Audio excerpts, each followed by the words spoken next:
Ayan po, meron ako na palabas na isang white mice na black ang mata.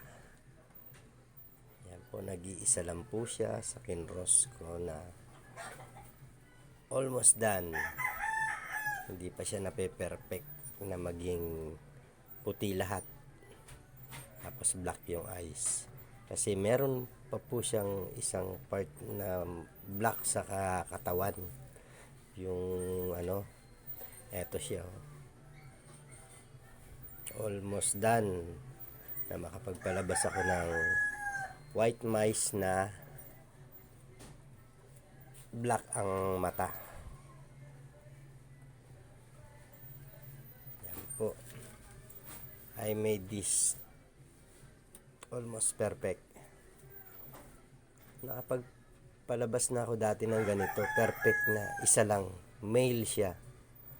Ikinross ko sa white, pero ang nagresulta sa 10 female ko na white mice na ipinaris sa white mice na black ang eyes, lahat na lumabas na anak nila itim. Walang nagmana sa male na black ang eyes, white ang color. Eto, meron ako isa, almost white lahat siya, pero may dot pa na isa.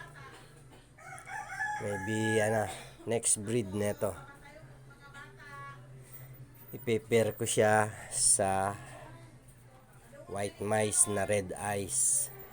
Tignan ko kung ano ulit ang resulta, malalaman nyo po yan. Papakita ko rin po sa inyo. Iko-cross ko siya ulit ngayon sa 10 white, kasi na female.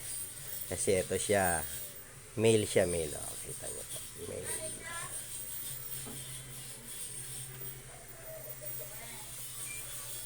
Experiment lang.